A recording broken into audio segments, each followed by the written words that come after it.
Hey guys, welcome to another episode of Latinx Business Podcast. I'm your host, Randy Gomez. I have an MBA in business entrepreneurship and I also hold an enrolled agent license. And today I interview Christina Spaulding. We have a great conversation about SEO and website development and international marketing in case you want to send your business international and start getting sales not only from the US but other countries as well. I thoroughly enjoyed this episode so much. Christina has so much information. She is an expert at SEO. She loves the Latino community, so I love her even more for that. Listen to this episode because she provides a lot of information and free resources. You'll be able to contact her if you look at the show notes where we'll put all her information. Help me welcome Christina to the show.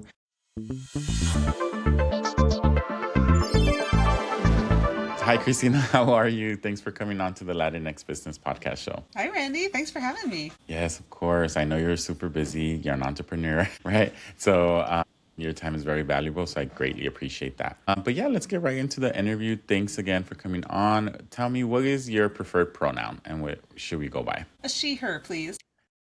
Christina is great. Okay, perfect. So we'll refer to you as Christina and she, her. All right. So Christina, before we dive into SEO and global strategy, what first sparked your interest in international marketing? I started taking foreign languages in second grade. Oh, And for Latinos, you guys have the jump on English speakers because you grow up in a country that doesn't always cater fully, which means you have to learn English. And it sounds terrible when presented that way. But what it means is that you start with that bilingualism at home. Folks who start in an English speaking only home have to make extra effort to learn a second language. And once you learn a second language, learning a third is easier. So I started learning French in second grade. They offered French and Spanish. And I thought, as a second grader, you don't understand like the bigger picture. And I came from a neighborhood that did not have a high level of Latino or Latina residents. We were kind of a white bread town. yeah. Where did you grow up? I grew up in the suburbs of Chicago. So we had a high Korean speaking population. And that's Yeah. actually increased, I think, since I've left. So I haven't been back home for 25, 30 years. Like I go to visit, but I don't live there anymore. Love Chicago. I love the diversity of Chicago.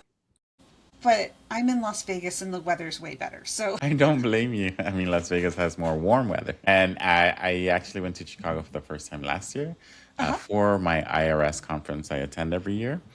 And I was struck with luck because it was amazing weather. I was like, I need to move here. After the first day, downtown is just so beautiful with all of its architecture and you're right, the diversity, the food, the people, the events going on all every day or every weekend. It was nice. I stayed for like a week and a half, so you got a I good idea. yeah, I got a really good view of Chicago, but like yeah, the snow and the winter doesn't sound fun. The snow is not fun. Yeah, yeah. Well, it's fun to a point. hmm But I then you have to shovel the next day and then the next day, and that's not fun anymore. yeah, I bet I've never had to do that. Of course, I'm from Los Angeles. I'm our office is here in Whittier, so we have great weather too. And one of the things that I did like about Chicago was that you can land at either airport, and either airport will you can take a train into downtown.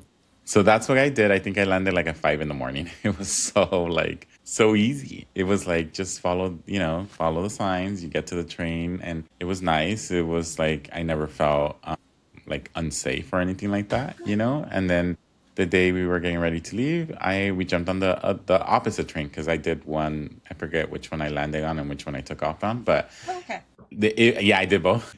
Just to find the flight that I wanted. But Uh-huh. yeah, no. But yeah, also Vegas, 4 hour drive from Los Angeles. It's Yes. I'm probably there like once or twice a year too because of like other conferences I Yep. attend for bookkeeping and for like QuickBooks and stuff like that. Yep. But yes, okay, so that sparked your interest. Oh, so learning language, a second language, year, second year in grade school, right? Or you Yep. said second year. Yeah, yeah. Okay. So how did that lead into what you are doing now, international marketing? So in high school, I had the opportunity to learn German. Hmm. And my dad said, "Hey, our family heritage is German. You're going to learn German." And I said, "But I'm learning French." Yeah, yeah, I was invested, right? That was 6 years of my life. yeah. And I didn't want to lose it. And he said, "But you're going to take German." And I said, "Fine, I'll take both." Okay. So I took both Yeah. in high school, and I thought, well, this is something unique. I'll be able to sell this somehow. I didn't know how, I didn't know what was going to happen, but I said, I'm going to major in languages in college. And I picked up a marketing minor. Mm-hmm. And I was fortunate enough to get an internship directly after college in Germany. Wow, that's an awesome experience. I mean, like, I studied abroad in Italy, so I know English, Spanish. Well, my first language, like you said, is Spanish. My parents spoke to us in Spanish at home, but at school we had to learn English. Exactly. And then I think in the 90s, there was a dual language immersion program. So we learned a little bit of Spanish and English at the same time in Hmm. elementary. But I think that changed once I moved on to middle school. Yeah. But then in high school, I was like, yeah, I'm gonna go for the easy A. Okay.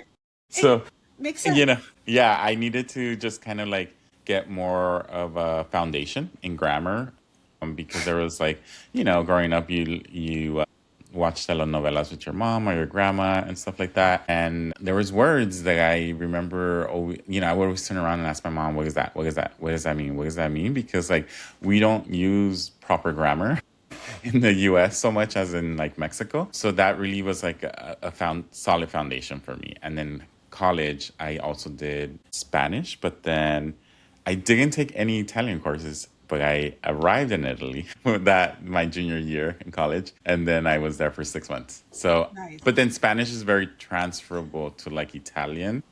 They're very close. Yeah, so a lot of things make sense. Even the way like now, like I practice Italian like almost every day because I try to go back as often as I can because I just love it. And last summer I was there for a friend's wedding, but Lovely.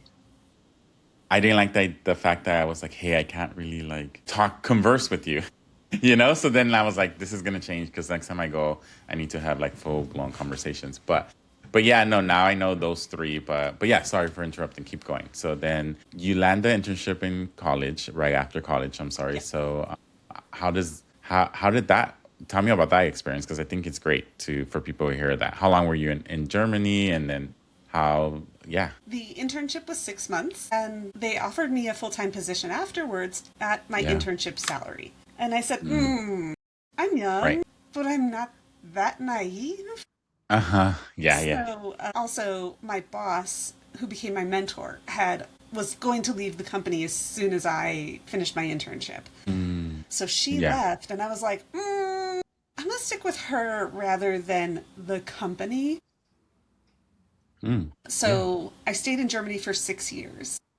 I applied Wow. to jobs with a Yes. German resume and then actually started my own business. I came home in 2006 for family reasons. My parents had moved out to Vegas, and I figured, well, let's restart there. Yeah. And most of my career has been, because German is a relatively unique skill in the US. Mm-hmm. If I ever needed a job, I typed German into the job engines, and there would usually be one or two jobs. That's it. Wow. But I was highly qualified for those jobs. Mm, The last go around, the job market has changed dramatically, and large companies are approaching marketing, SEO, and multilingual in a different way. yeah. And I had already started to think about going off on my own because a friend says, "Hey, can you do a website for me?" And then another friend asks, "Can you do a website for me?" And eventually you're like, Mm. "Well, maybe I could just do that instead Yeah. of." And you know what? That was going to be one of my questions. When did you realize that, this is what you want to specialize in, right? And that's kind of the beginnings. But yeah, keep going. Keep explaining how that worked out. And Yeah, so a friend or two kept telling you to do their website. And in German or in English. in English? Okay. In English. Okay. So I was laid off, and I said, "This is my last layoff." I'd been through quite a few, and I was like, "That's it." So in 2023, I saw that the job market was already tightening and thought I can either go and apply for a job that hopefully won't lay me off, or I could base a company off of the existing clients that I had. I just had to get more of them. So I was going to have this introductory sell yourself conversation. I was just going to have it with a different set of people instead of hiring managers who are looking for a full-time employee. I'd be having it with business owners who are looking for a solution to a problem. I like that shift in mentality. And it's so relatable. Christina, let me tell you, I think so many businesses start off for individuals in fields that they're working in, and they have maybe like 5 or 6 or 7 years of experience. And at that point you are like a seasoned professional. You're no longer in the beginning stages. And yeah, I'll share my experience. That's how I started off. Friends were like, do my taxes, and I was like, no. Like I'm not. You don't work for me. I don't work for you. And, go to H&R Block or something. Go online. And yeah, slowly, my sisters creeped up on me. My dad, my aunt, my neighbors, people who I grew up with and like friends from college that, they trusted me. I trust them in their field and stuff like that. So many businesses start off that way, I think. And we don't really think that that's the way, you think, oh, I need all this money. I need a massive capital investment to start this business, and I need to go get funding, and I need to have a great business idea. And that's the only way you're going to start. But your experience is so relatable to so many individuals that have started businesses out there. I myself can, relate to it. So I'm glad you're sharing it, because I think, social media, even now, or even TV and stuff, makes things super glamorous. And like, no, I just, I work like Monday through Friday, and then at nights I did like my projects after work, and then on the weekends as well. So it definitely was a side hustle before it became full blown business. So yeah, thanks for sharing that. I really appreciate your perspective on that too. Absolutely. Like Yeah. knowledge-based businesses, Hmm. like an accountant, tax advisor, a digital marketing agency, photographers, Yeah. videographers. Your capital outlay is so small. All you have to do is get your business license. Hmm. And okay, you can run your business without a business license, but really you should get your business license for your Yes. state and then your city or town or jurisdiction. No, I agree with you. I mean, like so many And businesses can start without a license, and that's partly a good thing. It allows people to be creative, and I would probably say, hey, before I like embarked on this journey with this business, I probably did a couple other things. One of them being photography. Because that was my major, that was my minor in college. But I no, yeah, this is not the first business I started. I think this probably would be like the third or fourth business that I right. tried embarking on. And the average entrepreneur does around 4 to 5 different businesses before they land on like the one that's like gonna hit.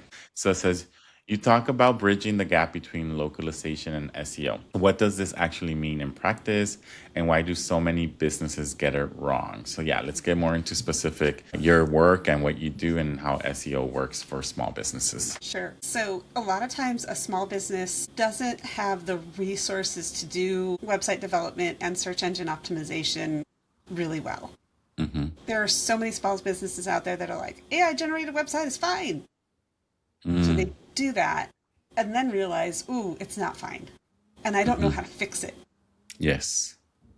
And a lot of business owners don't know what SEO is and why it's important. Yeah, let's start with that. What is SEO? We'll roll What back a does little bit. Yeah, let's take a step back. I love taking a step back before, I always think take a baby step back before you can sprint. What does SEO stand for, and what's a basic definition of it? So, search engine optimization is optimizing your website to appear in Google searches. Yes. So, Okay. there's two parts to a traditional SEO build. That's the words on your website, the words, not necessarily the images, but the words themselves. Okay. Words So, versus images. Okay.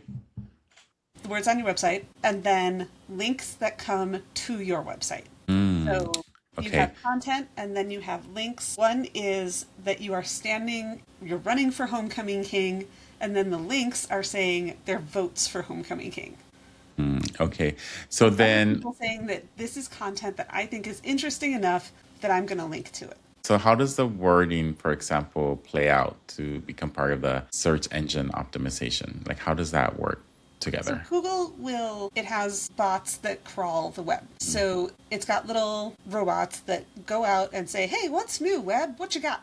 What's new? And Mm, they will discover websites. You can also submit your website to Google and be like, hey, Google, by the way, come send your bot right here. And mm, then interesting. that whole process speeds up a little bit. But Google spends a lot of time and money finding out what's on the web. And then it has to figure out so there's there's a new website. What's this website about? And who needs to know about it? So if your website says tax advisor, accountant, then in the right way, then Google will say, aha, this bit says tax advisor, accountant. This bit says accountant. This bit says manage your bookkeeping. This bit says save your taxes. This bit says file today. Well, okay, this person knows about taxes, accounting, and bookkeeping. So when people ask about taxes, accounting, and bookkeeping, we're going to show his content. And And there's some coding bits yeah. that you can do to make things more relevant and accessible for Google, but it is this combination of code plus actual content and words on the page that is important. Yeah. So then and then, so how does the linking part then? Because you said people will link to your website, or can anyone link to your website, or Yes. can you decide can you approve or deny Nope. who links to your website? Nope. Interesting. You Okay. have no control over who links to your website. How, okay. There are some things that you can control. So you can submit your website, you can list your website on certain other websites. Okay. You can submit yourself to Yelp, for example. You The can submit yourself to okay. Nextdoor.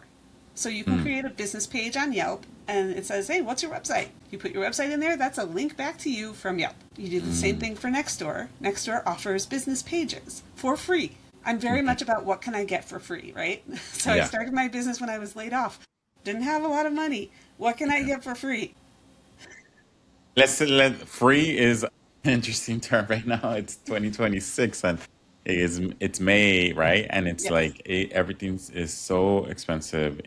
Inflation is real. Gas prices are ridiculously high. I've never seen them that high ever. Especially Even for you in yeah, Southern I kind of want to California. drive to Las Vegas or cross the border, pump some gas and drive back. I like it might be worth it at this point, you know? But yeah, no, everything is so expensive. So yeah, whenever they have you mention a free resource, that's great. I mean, I'm on Nextdoor. I didn't know that they had business profiles, so that's a great resource for anyone listening out there. They could put their business on there, and what kind of makes sense now that you mentioned that, like you want to be in next door within your area, right? Because you're trying Yes. to get clients in your area, or maybe you want to be in a specific community too, right? Yes. So, no, I love that. And So, your okay, business page is free.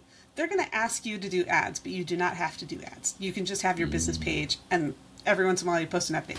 Fine. If you create your business page on Nextdoor, one of the things you can do is mention your business page in Nextdoor responses. So when neighbors on Nextdoor are having these discussions and somebody says, hey, I need to file an extension, I'm already 3 months late. Do you know somebody? Or I've just started my business and I hate the accounting stuff.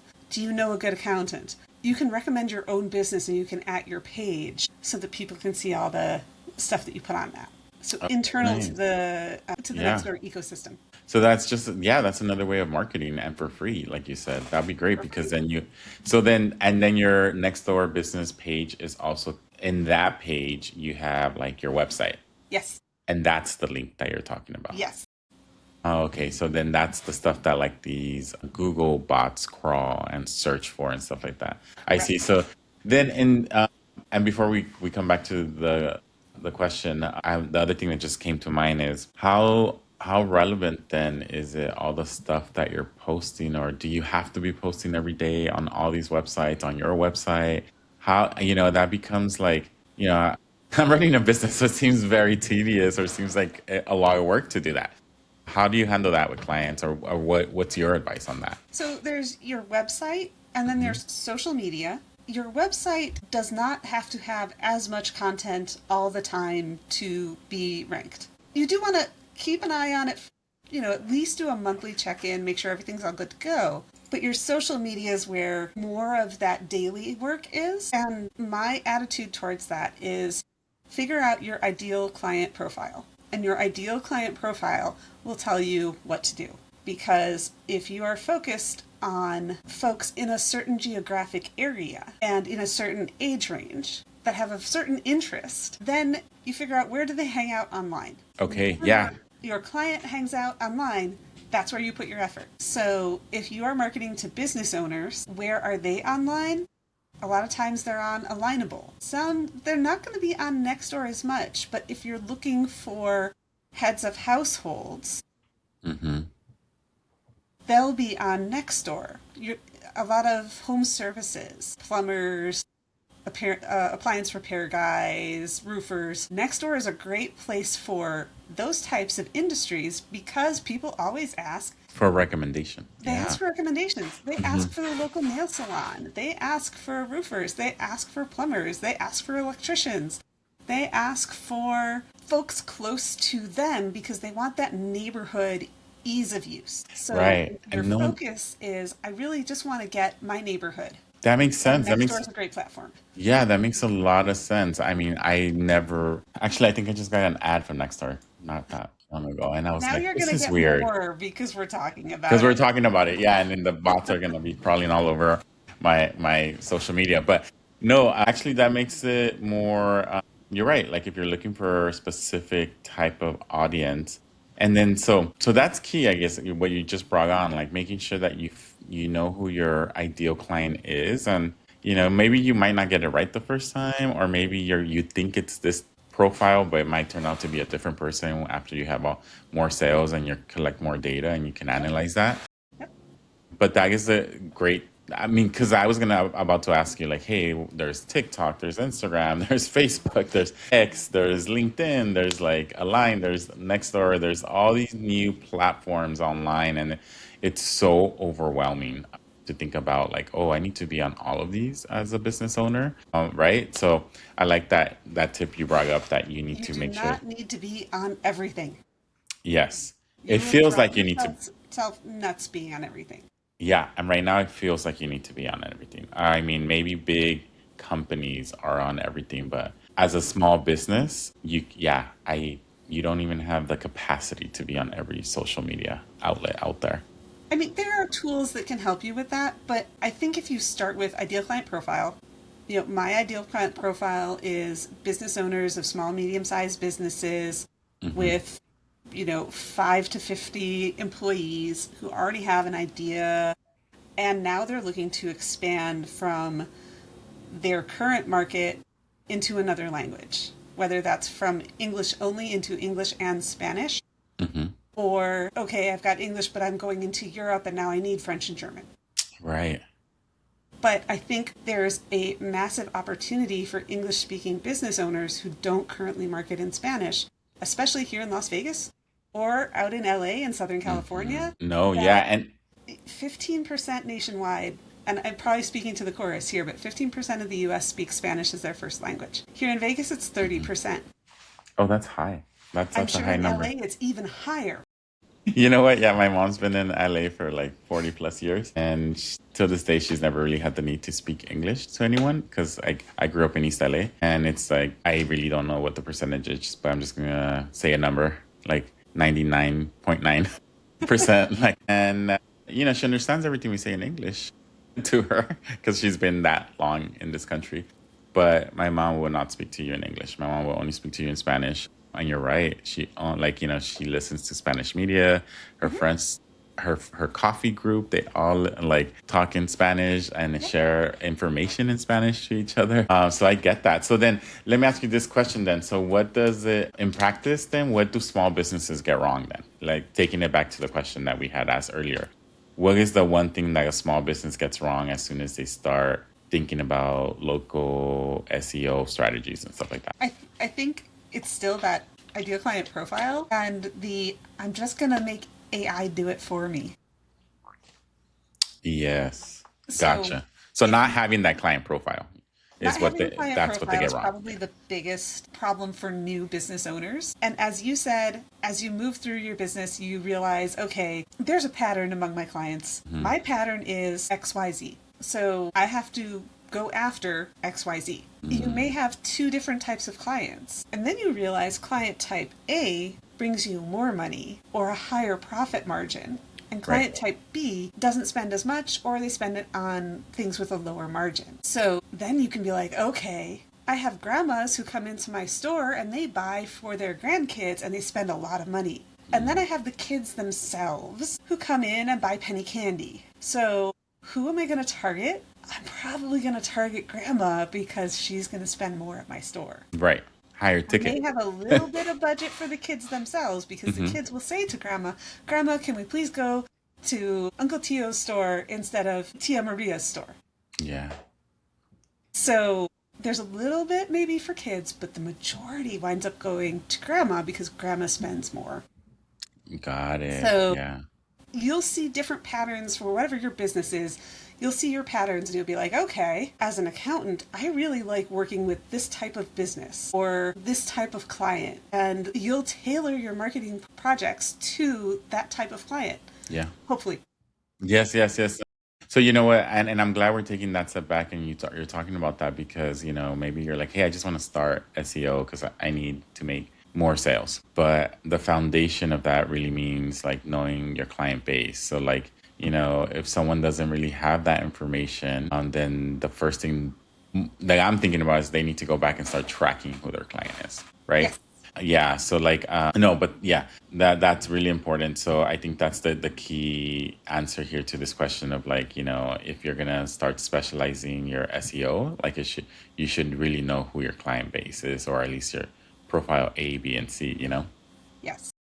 But yeah, moving the questions along a little bit, you talk about. Oh wait, no. Let's talk about your German experience because that I think that's what Sure. really interested me when I saw your profile, and I was like, hey, yeah, let's get you on the show. How were you able to increase German traffic by 200%? And were those is that German traffic in like American companies or like you were assisting German companies trying to get German clientele? I was working with a US company Mm-hmm.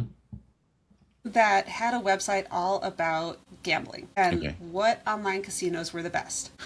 Yeah. And they said, all right, they'd already expanded into international content and it wasn't quite working for them. They had 10 languages, some of which Okay. didn't make sense because, like, they had Arabic as one Mm-hmm. of the languages, but gambling is not really supported by Islam. Okay. And they had certain subsets of languages that were very, very specific countries where gambling is illegal. Mm. I was like, And they were marketing towards that they audience? had created a whole bunch of content in these languages. And I was like, Gotcha. That's not gonna help much. Yeah. yeah, so ideal client profile. Okay. So we refocused and we went from 10 languages to 3. Mm-hmm. We did German, Japanese, and Chinese. Mm-hmm. Yeah. And German was, for me, the easiest to track because I speak it. So we went from translating straight English content to looking at what do Germans actually bet on, how do they bet, and what other kinds of gambling is there. So doing that market research and already understanding the culture, Mm-hmm. I was like, well, wait a second.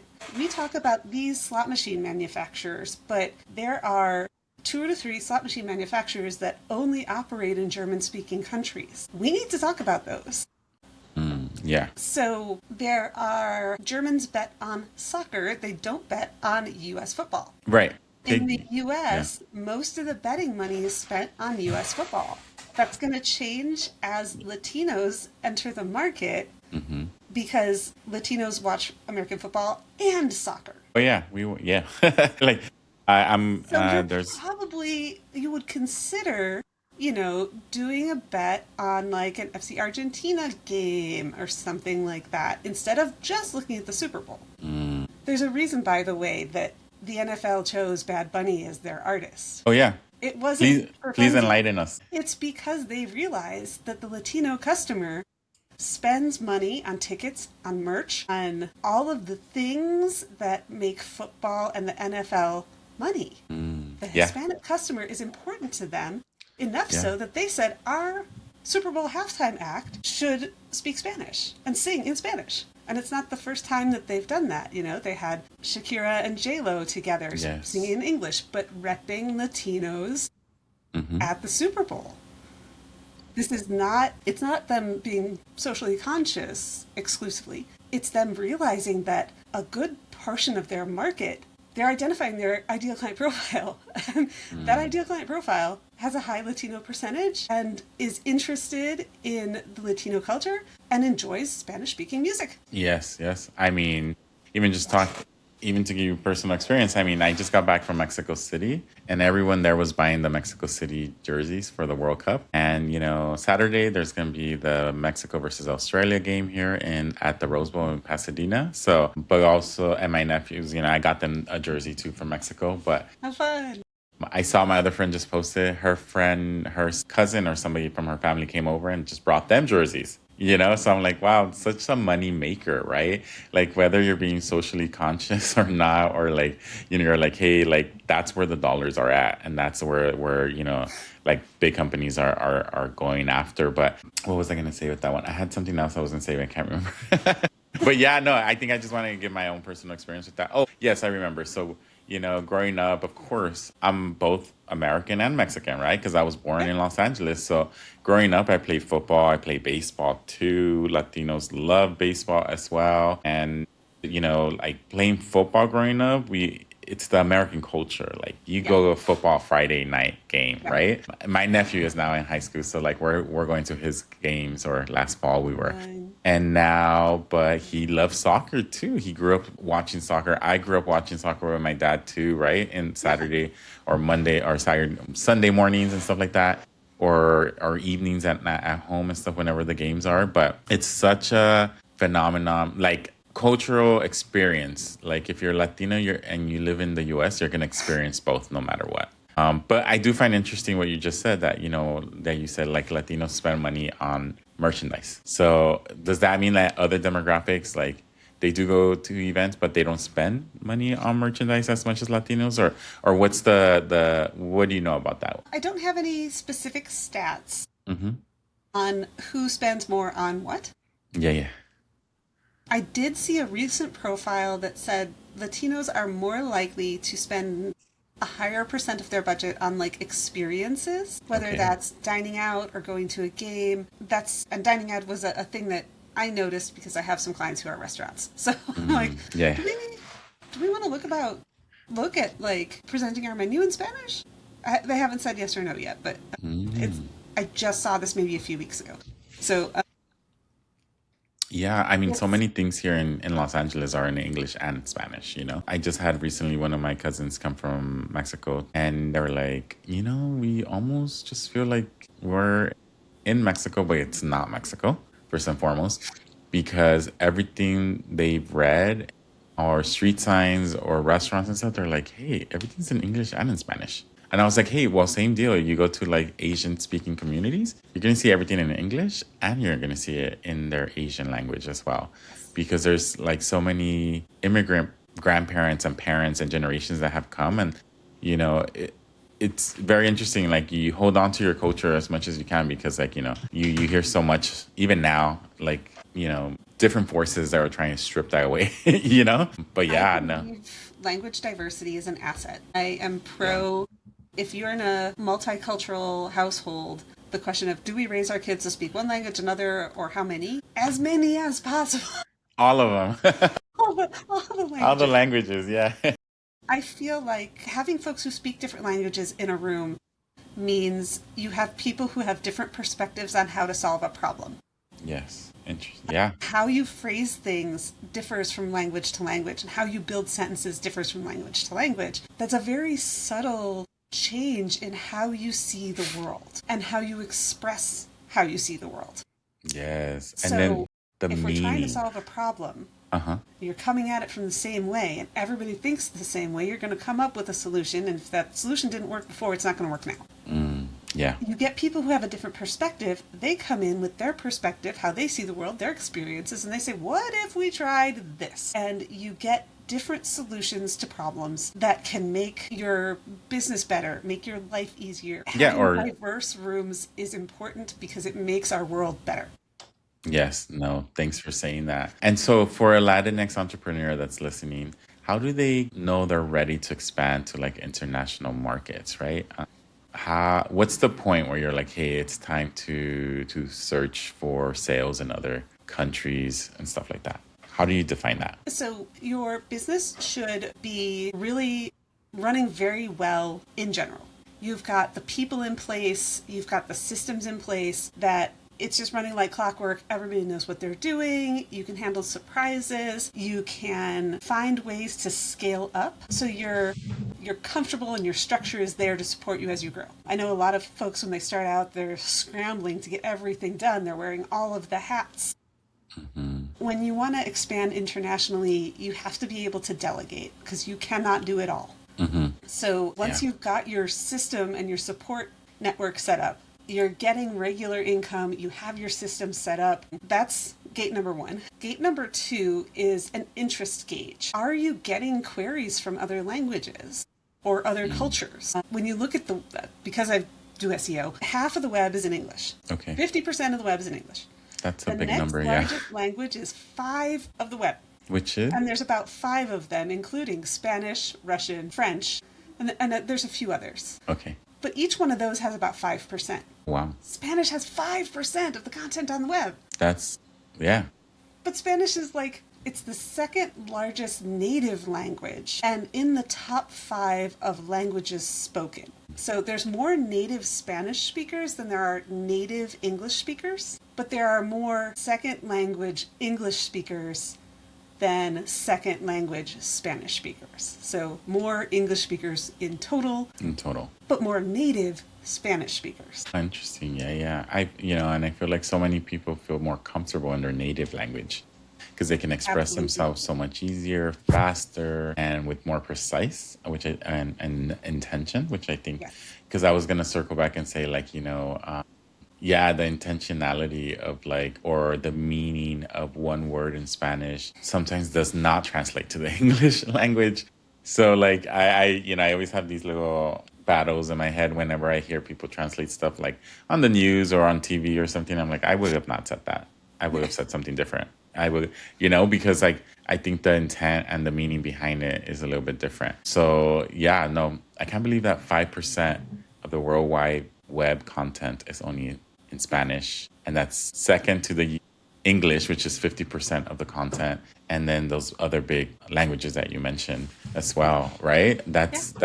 Well, even just taking a step back and thinking about that, you're like the opportunity of like marketing yourself in Spanish, yeah. When you translate, so if you're creating a website and you create it in Spanish, or if you are creating an English language website and you translate into Spanish, your target might be Spanish-speaking folks in the US, but it will also appear for Mexicans and Spaniards in Spain and Guatemalans and Right. Puerto Central America. Ricanos, Yes.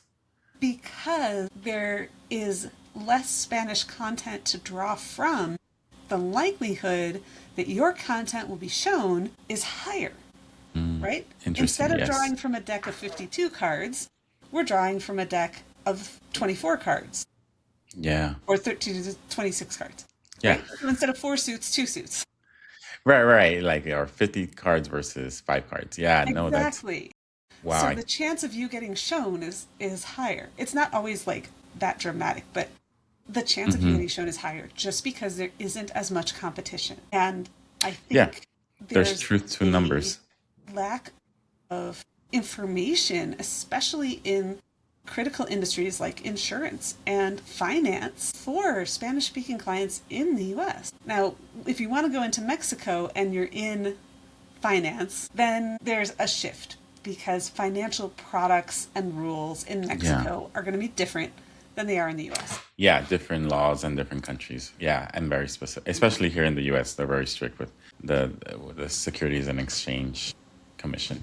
But my next question to you would be, okay, so if they're ready to expand to international markets, then when entering the new market, what comes first? Keyword research, cultural understanding, or setting up your SEO? Cultural understanding first. So understand the market. For Latinos, you have an advantage when you already grow up with two cultures in the home. Yeah. You already have a good idea about that probably wouldn't fly in Mexico. Because you've got an aunt, an uncle, a tia, tio, a grandma, a third Right. cousin twice removed Yeah. who's already chatted with you. And you're like, well, I'll just go ask them, hey, how does setting up shop over there work for you guys? And you can have those conversations about cultural fit. And hey, I'm starting to sell widgets here. I've picked up crocheting, and I'm going to crochet cute little baby Yodas. And I want to sell them here in the US, and then I also want to sell them in Mexico. How would that work? So you want to get all of that information first to understand, okay, Star Wars is popular in Mexico. Here's the levels of popularity. You can see some of that in like social media. And here's the population of Mexico. Well, I'm going to shrink it just to this state because I'm going to start small and I know people who live there. So I'll be able to send to them. I'm going to figure out shipping. I'm going to figure out if there's any tariffs or taxes or customs and all of that. Yeah. Know what you're getting into before you get into it. Mm-hmm. As knowledge workers, a lot of times there's less, right? If you're a photographer, you don't have to worry about shipping a physical good. So all of a sudden it gets a whole lot easier. Yes. If you are a writer or a counselor or a therapist or a marketing person, we're talking about goods and we're talking about services more than goods. More than goods. No, so yeah, a that lot makes of like sense. customs and shipping, that doesn't apply to us. No, yeah, that would be more for physical goods that you're selling. But you still have to understand like the country's attitudes towards your product. Do they have the same pain points as a domestic customer? So Gotcha. the example I love to use is Swiffer. Mm-hmm. Swiffer developed in the US, they're exporting it to Europe, and they use the same marketing strategy for all European countries. They said clean faster with Swiffer. In France, that was great. In Germany, that was great. In Belgium, that was great. In the Nordic countries, great. It was not great. Guess where? Italy! Wow. Okay. Why? Why in Italy? Because the folks who did the cleaning in Italy, usually older women, felt that the time spent was a measure of how clean their house was. And if you didn't spend 2 hours cleaning, then you didn't clean right. So telling them they could save time was a no-go. They had to switch to a better clean because you're not mopping with dirty mop water. That's what I was gonna say right now. Like they must have just switched over to like clean deeper or longer or have a cleaner clean. That's exactly what they did. That was the pivot they made, and then sales took off and everything went fine. So, but understanding how your ideal client profile could shift in a different country is important. Yeah. Right? So yeah. going to a sporting event, why do you go? Does everybody go for the same reason? Usually, yes. We're all going because we want to see our team win. We want to see really cool scores, whether that's a dramatic touchdown or whether it's an amazing shot into the goal in soccer. We want the drama of the sports experience. So I think that's very similar in the US, in Mexico, in France, in the UK, in Germany. Everybody wants the drama of the fight. Mm-hmm. But if you're thinking about beauty products, what's beautiful in one country can be different in another country. So how do you market your lipstick? In some places, that may be keep your lips healthy and beautiful. In some places, it may be attract a man with these fantastic lip colors. Right. So understanding what the pain point is will inform everything else about your marketing strategy. It'll inform the keywords that you use to create the content you put on your website. So we start with the ideal client profile. Okay, my client cares about deep cleaning. Yes. To go to an easy one, right? They care about deep cleaning. They care about hygiene. They care about safety. They care about water consumption, just to name a few things. Yeah. Okay, well, guess what? We're going to write an article about we're going to look up what terms people use to talk about deep clean in this country. There's going to be 100 terms. We're going to pick one, maybe two, and then we're going to write an article about those terms. And then we talk about hygiene. And out of the hundreds of terms around hygiene, We pick two that are relevant to our product, and we write about those concepts and how our products are great for those concepts. So we So, solve the customer's problem in yeah, the content. gotcha. And so, like, what does an average marketing campaign or SEO campaign like last? I guess is it something that's always ongoing? Is it something that has a set time frame? It's a long term project Okay. because it's this conversation with your customer. So you can do an SEO project just for your existing content. Be Mm-hmm. like, hey, I wrote this site when I started my business. Like, I had it done real quick and dirty. I don't know if I'm ranking for anything. Get help. Yeah. Well, if you have a site already, we can do an audit and show you here's what's happening right now with your site. It is indexable, it loads fast, but you're not ranking for anything because you don't have any links and your content doesn't link to each other. So there's an audit should give you a list of things that you can do to fix your site and make it more available for Google and AI bots to find it. Yeah, the AI. I mean, so that is actually my next question for you, and good transition. AI translation tools are everywhere now. Where do they help, and where do they fall short for businesses trying to grow internationally? AI translation tools are great when you have face to face meetings with customers and you want to make a good Okay. impression. Yeah. So there are apps for your phone. There are translation headphones that will record what the other person is saying, transcribe it, and then translate it for you, and you can read the translation. The headphones will translate and then play the translation for you. Mm-hmm. Oh, I know that technology is amazing. I love that. But So yeah, I think I have a client, she speaks Spanish. My Spanish is, I'm working on it, I'm learning. yeah. So if we both had a set of headphones, then we could do it. My solution was actually to hire an intern that speaks Spanish. Mm-hmm. So my intern and I went and met with the client. We had a conversation, the three of us. My intern learned a whole lot of things about business and marketing, and my client and I came to an agreement with my intern facilitating. So Yeah. that really was a win for everybody. Mm-hmm. And I'm very excited to have her. She's doing great things for me. So get yourself an intern, business owners. Sometimes you can get subsidies or compensation from your local governments to hire interns, or you can get Mm-hmm. them for free for college credit instead. So free. Oh yeah, no, no, no. I actually, in Long Beach there was like an internship program, and it's so a lot of colleges have internship programs, which is great because then usually you're right, it's free for you as the business owner, and then they pay the intern for their time, so they don't feel like they're just slaving away. Yeah. Either they'll Huh. get a cash payment, or sometimes interns will work for credit, like college credits. So Yes. talk to your Institute of Higher Learning near you. No. Yes. And then the next question would be for entrepreneurs on a limited budget, what are the highest impact steps they can take to start reaching out to international audiences if they're ready to move to that direction? Yeah. So if you're ready, you've already done your ideal client profile research, you've got your systems in place internally, and you're like, okay, I want to make that step, but I don't want to risk a lot of my revenue for this. Hmm. Start by one thing that you can do is a limited campaign. You can Okay. have a landing page developed just for that country, and then Yes. have a little form on there that leads to an email campaign and can deliver a very limited product to that client. I actually was talking about this. A bank was like, we're thinking about Spanish and we don't know. And it's going to be a big commitment. And I was like, well, you have branches in California, right? Yeah. Yeah. You probably have bankers that speak Spanish. Oh So yeah.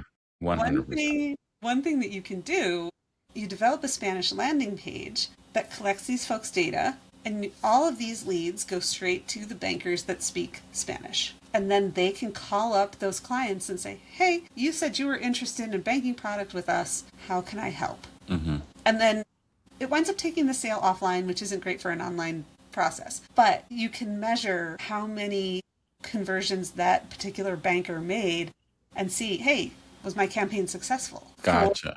Okay, yeah. So yeah, that's at the end of the campaign. You tally up all the yeah. numbers. But because you're not translating your entire website, you're doing a very specific thing just to test the waters. Hmm.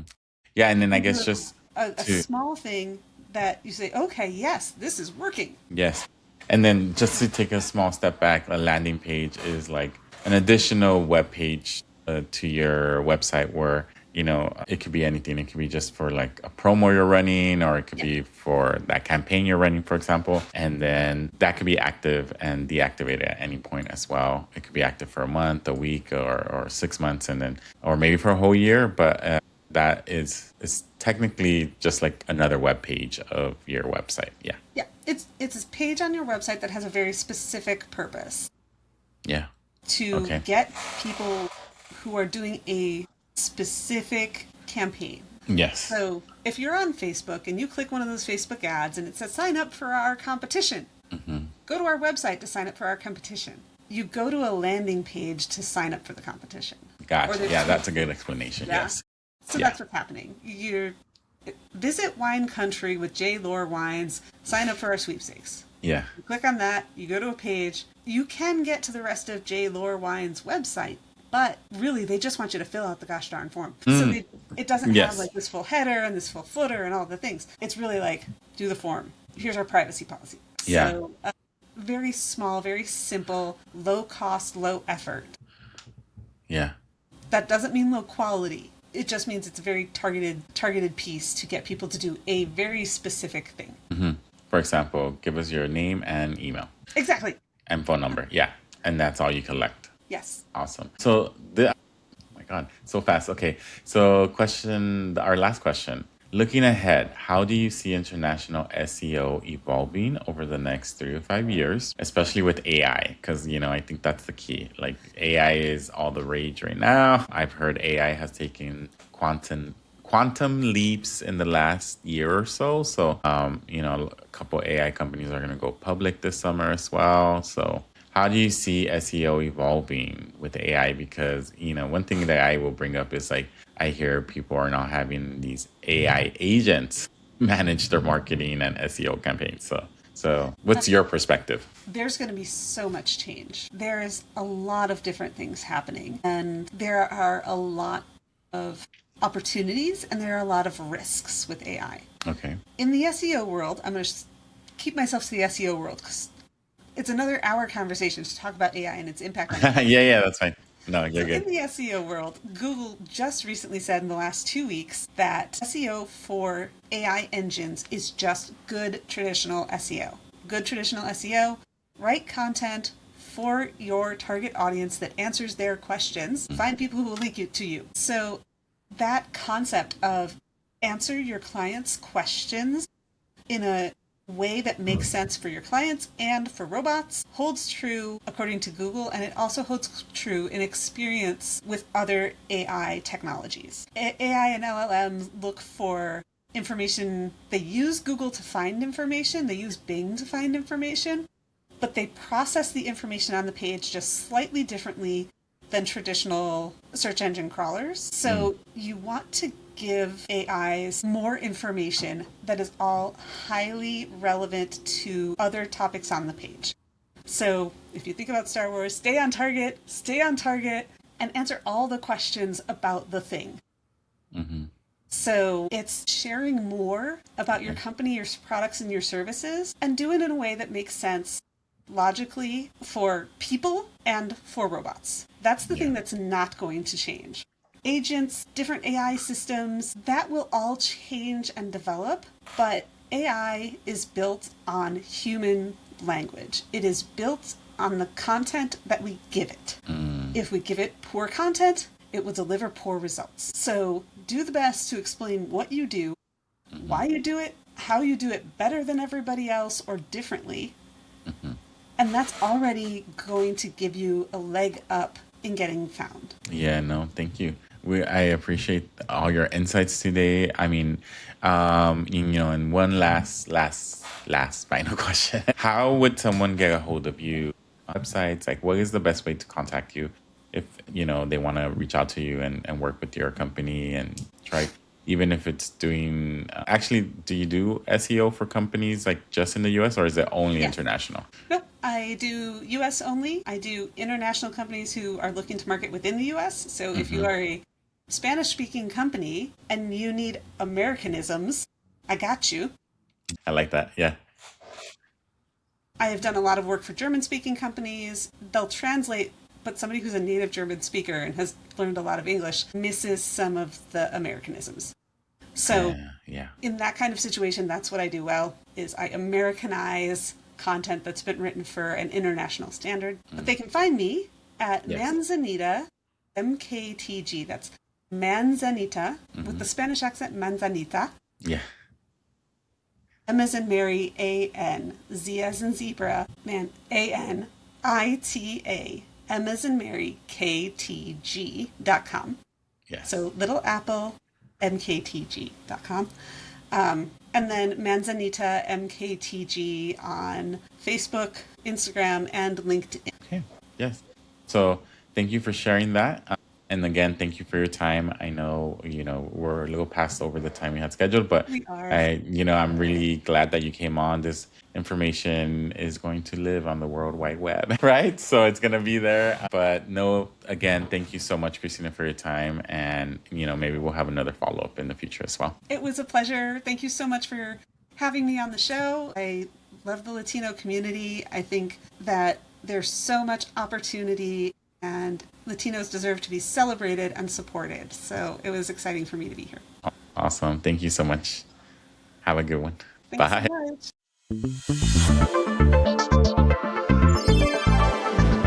Thanks for joining us on another episode of Latinx Business Podcast. I'm your host, Randy Gomez. And if you like our show, please like, subscribe, and share the episodes. Sharing them to your friends or a business owner is really going to help grow the community. Again, thank you so much for joining. You can find us at rgtaxes.com. You can also send me an email at randy@rgtaxes.com. And if you guys have any specific questions you would like answered, we do have an initial consultation service that we provide, and that would be a great way to get started with us. And again, thank you so much for joining. We had a blast and hope to see you at the next one. Bye now.